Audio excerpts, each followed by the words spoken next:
Good afternoon, everybody. Thank you for coming to this BME meeting. Before we start, just a couple of housekeeping. There isn't any known file drill today, so if the fire alarm goes, if you can follow either Wally or myself, or either go to the front or the back where we'll take a head count. So if you haven't signed in, could you please do that for us, or Wally will send you around and you can sign in. From Afghanistan with love, that's Kerry and Saeed. It's Paul and Kerry sitting here, have been in fostering for over 7 years. They have a daughter who's 6 years old, and Paul has 2 children who are in their 20s from previous marriage. They've been fostering for Wiltshire Council for over 5 years. They also run an emergency fostering when somebody comes in, it's an emergency, it's with the police, they just give them a call, say, can we place them? And they just take them for a couple of weeks. During that 2 weeks, they've got to sort out where the person needs to go, whether he's going to stay with them permanently or the person is going to move on. So they've been doing that. Saeed has been living with Kerry and Paul for the past 2 years. When he escaped from Afghanistan to UK, his own life. Since he's been here, he's seen a lot of transformation within his own life. So he's going to talk to us a bit about what he's seen and what he's doing at the moment. In Wiltshire Council at the moment, we have about 120 fostered families. We need more because we have a lot of children who need fostering. So if there is anybody here or you know of any person who wants to be a foster parent, please talk to Wally or myself, and we'll pass it to the foster team and they will get in touch with you and go through the necessary due process. And then if you're selected, you'll then be allocated something. So I'll hand over to Kerry now, who'll give us a brief summary of what she does, and then we'll pass it on to Saeed. Thank you very much.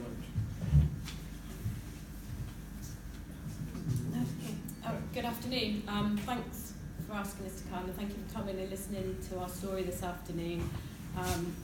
As is briefly been touched on, there is a national shortage of foster carers. There's over 450 young people within Wiltshire that need foster care, and as we've said, there's only around 120 fostering families. So many of our young people get placed out of county. They end up going to residential units when really they should be within families to provide the best outcomes.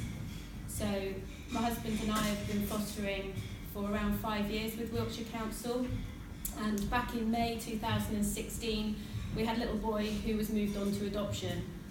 Within a few days we had a phone call, and I remember it, I was sat in the garden, it was a sunny day, 6th of June, and said, we have a young man, we believe he's from Afghanistan, he speaks no English, we think he's about 14, can we bring him to you? Which was a little bit scary, as you can imagine. I had no idea what language Saeed spoke. My daughter obviously had been used to a little boy of 5, and all of a sudden we're going to have this teenage boy turn up at our house. And Saeed turned up. So Saeed came to us on an emergency placement, and we spoke about the emergency children come to us often in times of crisis. They come in the middle of the night, they've been removed from parents, so they can be quite upset, quite distraught. And in Saeed's case, I think it's safe to say, Saeed, you were pretty confused and scared because he arrived with a police officer, and Saeed's experience of police moving across Europe wasn't always positive, so he wasn't sure whether or not he was going to be hurt, where he was being taken, and he arrived in our house. So we were expecting Saeed to stay for 2 weeks and move on, and here we are 2 years later, and Saeed's still with us. And about day 10, we were told that there was no placement for Saeed. It's really difficult to place unaccompanied asylum-seeking young people. There are a few carers that are readily happy to take unaccompanied young people, but I also think that there's a very unjust stigma around taking unaccompanied people from an unknown background with unknown information about their experiences and their language that they speak. So one of the things that I'm really keen to promote is actually get to know these young people. Saeed will get up in a moment and explain about how he came to our house. And we're in a position now where Saeed's 16 and a half, and at 18, young people move on to independence. But we're converting our outhouse, and Saeed will have his own room, and we've agreed that Saeed can stay with us post-18 because he's part of our family. I get really emotional, sorry.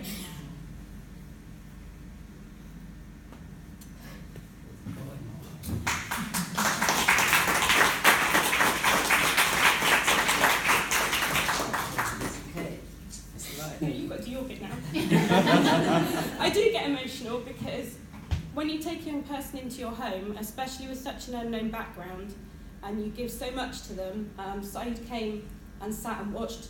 How many episodes of CBeebies did you watch? Probably hours. We went round our house, we labelled the toilet, the lamp, the toaster, anything you can think of, we labelled in our language, and we also had it translated into his own language. And I think when you invest that much in a young person, and you watch him grow, that's something quite special to be able to do. It's okay. So, Saeed's a little bit nervous as well, so I knew that I would get emotional, whereas Saeed's really scared to talk in front of you. So Saeed's just going to talk a little bit. We have a funny story about the motorway, which we still laugh about now, but just about your journey here, Saeed. And it wasn't easy, and it took around about a year for Saeed to leave Afghanistan to get into the UK. So, do you want to come up and talk a little bit about... I know you're shy, and I get emotional, which is probably never a good combination, but... I don't know what to say. Sorry. That's okay, so just explain when you were younger, and obviously how it was in Afghanistan, and how you came to leave. Okay, my name is Saeed. I used to live in Afghanistan with my family. I have one brother and two sisters. My father worked in pharma, and I used to work with my father. And then I had a problem with like Taliban, if you know. We had a problem with like terrorism Taliban. They killed my two cousins. Because I was younger, they tried to use me to give me something to blow myself or do something stupid. But I didn't understand what they tried to do to me, but they tried to take me away from my house and do something to me bad. But my mom, she told me you have to leave this country or stuff like that. I said I don't want to leave it because you're my mom and you're my father, like all of them. I want to stay with my family, but they said, you know, you will have to leave. And I said, okay, I can leave it, but that was happened something like, that was a fight. And my uncle, he took me from my house to his house. He killed me with two nights. Then he took to some agent and paid money for him, and he sent me to England. I didn't know where he gonna take me. My uncle told me you have to listen to what he's saying, and I said okay. He took me from Afghanistan to Pakistan, like 3 nights, 2 days walking. They give me like 1 pack of biscuit and 1 bottle of water, no like proper food. And I just walking all the time with him, nighttime and daytime. Like nighttime, I used to work with like working with like 10 people or 20 people or 100 people. In the morning, then we lost like 5 people that day, or they fall over in Mansell. We don't know what's happened to them, and it was hard, you know. Like no one gonna help you, even if your brother is there with you, they won't help you. Everyone has to take their own life, you know. I had to take my own life, but I tried to help other people as well. I had a like young person like that. He was like 12 years old. His dad lost him, and I took him. I can't remember where I found. I found him in Turkey. Then I took him with me to Bulgaria, and I worked with him like 3 nights. We worked together, and we had like a pack of biscuit, and I have 1 big bottle of water. I give it to him. I said to him, "It's okay. You can have this one. I will look after you." Then I took him with me to Bulgaria. Then I walked all the way to like Hungary, to Germany. Then I spent 8 months in German. I didn't know it's German, but no one told me. I was in a camp, and I asked people to help me out. No one helped me. I was asking agent, "Can you help me?" He lied to me. He said, "Take it tomorrow, next day, tomorrow." And I said, "Okay." And every time he lied to me. He never told me the true story. And I said, "Okay." Then one day he took me out from German camp. He took me out and put me back to the lorry, like a back of the boot in lorry. Then he sent me this way. And then all the time police find me and they punch me, they slap me, or like they spray my eyes. They have spray on them, they spray my eyes, they don't let me to give me anything, they don't even let me to go to the toilet or do some things. They treat like animals, like a refugee. They don't respect us, they don't even give food to us. But we don't care, you know. We have to do. This is our life, you know. It's hard for us to asking people to do this for us, do this for us, but they don't. But when they put me in a lorry, I came to England, and the agent told me where the lorry stopped, then you have to jump up, and I said okay. The lorry came all the way to Chippenham. The lorry stopped in Chippenham in the motorway. It slowed down, and I just jumped out in the motorway, and I just walked in the motorway. I didn't know what's going on because. And the people all looking at me because it's M4, they were all looking at me what's going on, what he's doing. And I'm just walking in the motorway, and within the motorway, everyone looking, and then they slow down, then someone called the police. When the police come around, they were big and tall. And when I was looking at them, I was scared as well. I said, what's going on? I was just looking at them like that, and I didn't speak English. They asked me, you okay? I was just like that. I said, I don't know nothing. They took everything off me, stuff. And they tried to speak to me, tried to help me, but I don't understand what they're saying. I just like looking at them like that, so confused. But they do this one and this one. I was like, what is that mean? I was just looking at them. I was scared. I was looking at people around like how they dress, because in my country they cover their face. Do you know what I mean? Like, I see the people. It's very different to me. I was like, what's going on? What to do? I was shocked. And the police took me to police station. Bless them, they were so nice to me. They took me to police station. I was fasting Ramadan.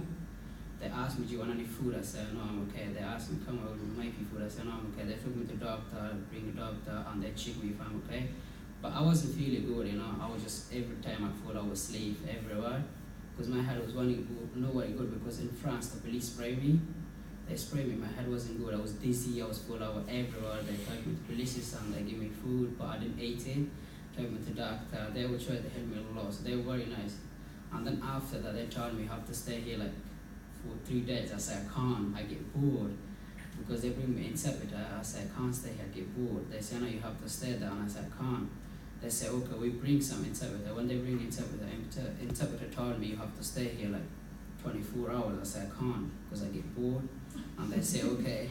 Then there was a lady, her name is Katie, she's my social worker now. She came to police station in Wiltshire. She picked me up and she brought me to her house. And when I came into her house, when I saw her, she dressed like, it was a summer, she dressed like she wore a short and a dress. I said, what's she doing? I was just so shocked, you know, I didn't know how. And then I was looking at her, and I was looking at her husband, I was looking at that little girl. I said, what to do now? I was asking people, is it England, where is it? And where I am, they say, it's England. I said, I don't believe it's not England. They said, no, it's England. I said, where? They said, Trowbridge. I said, what that means? I don't understand. I was shocked. I said, what to do? I was like, leave it. Then after a couple of minutes, she showed me, she told me the shower and showed me the shower, how to use it. When I switch up the shower, switch it on, and the water come, it was very cold. And when I switched it down, like, to make him warm, when I tried to make it warm, it was very hot. I said, what to do? I was sitting in the shower like that. I said, what to do? And then I had a hot shower. I didn't know how to use a staff or anything, you know. I just came downstairs and sit down with her and let her do her. And they tried to explain to me what to do, and they said, "Did you speak English?" I just say, yeah. Yeah. And Pashto, I didn't know what to say. They were all the time this one and this one. I said, what that mean? This one and this one. But I was actually shocked. It is hard, you know, when someone comes into your house, you don't know them, you know, you don't know about their history. And it's hard for them as well. It's hard for me as well, because I didn't know them and they didn't know me. When we know each other, and then when I saw them like for 10 days, I saw that family is very nice. And my social comes, she tried to take me somewhere else, and I said, I don't want to go, because I want to stay with this family. They said, why? I said, I like them because they're nice people. And her name is Macy, she tried to teach me English as well. She said as well, I want to stay safe in my house, and I said, okay. It's hard when like refugee come, you don't know about their history, you don't know about who they are, people scared of them, you know. People, they think they might do something bad to my family, but no one knows, you know. When you know them, they're nice people, you know. But I don't know, like, we know each other now. I've been living with them 2 years, and I know I can speak English now. I know everything. come to school, I play rugby. We take for granted that when I give Saeed a toothbrush, he knows what to do with it. You know, Saeed said, "You never had a toothbrush," or "What's one of these?" I chew on a leaf to clean my teeth. It's like, "What's a toothbrush?" So those very basic things, like saying, "Here's a shower and here's a soap," I assume that Saeed would know how that works. But it's been a massive learning curve. But also culturally, you know, obviously Saeed is Muslim, and we've had to go to the mosque and ask for help, and they've provided people that have given us information on where to buy meat, provided prayer mats. You know, we've even been put in contact with other young Afghan refugees that have come into this country that are now in their 20s, and that has been amazing for us. But we've also been made so welcome, so our learning curve has been much easier, and to help Saeed, because we've had all those contacts in the local community that have helped. So although we get the help from Wiltshire Council, we get a social worker, and Saeed gets a social worker, some of that real hands-on information where somebody can go, actually, you know, Saeed needs to be at mosque at 1:15 on a Friday, and we've spoke with the school, and the school have been amazing, and they've altered Saeed's lunch break so that he can go and pray on a Friday. And they give you special permission to leave school to do that. So working with all those sort of professionals around us, I think, has made it easier. But even things like the first time we went on the motorway, Saeed said, "I've walked here," and we were like, "This is the M5. You've not walked here." No, I have, because to you, this is where I've walked, because it all looks the same. You know, we went to Cornwall on holiday, and Saeed wanted to get in the sea, which is great. Sea's wonderful. It's really hot. Saeed jumps in. And I was like, he's drowning. No, he's like... When I jump in, because I jump in my pants. When I jump in, because the water was salt and it's cold. When I came out, I had a big hole in my pants. I said, "Who took it?" I was shocked as what's going on. But and the fact that the sea was salty. Yeah, I didn't like it. You know... I never knew it's salty. Didn't know the sea was salty. And this is only in the last year. Yeah. So although we say that Saeed has been here for 2 years and his English is great, he's just taken 5 GCSEs. We're picking up the results, and he has a place been offered at college in September. Because Saeed has learnt English so well, he doesn't even have to do the ESOL course. He's been put in straight for level 1 catering. I don't know what to do, to be honest. just go and sit down and listen to him, okay? I'm excited because you get some knives and everything, and it's all got your name on it, and chef's whites and everything, and they've been great. I don't like the hat. It's like marshmallow. Yeah, as you can see, Saeed has learned very quickly fashion and haircuts, which he's very proud of his hair, and doesn't want to wear the chef's hat because it might get in the way. It'll be fine. But you know, Saeed has joined in with the local community, and you play rugby. Yeah. So this year Saeed is moving up to the Colts, so the age just before he hits 18, so he plays for Trowbridge Rugby Club, but has also been selected for the Rugby Academy, which is where they select the best players from each of the local schools as well. So, you know, really embraced. He's got a little job, sport, everything. college, just do what you want. and all of that in just 2 years. So I think that's pretty amazing, really. Yeah. And he should be proud of himself, because I do. you should be.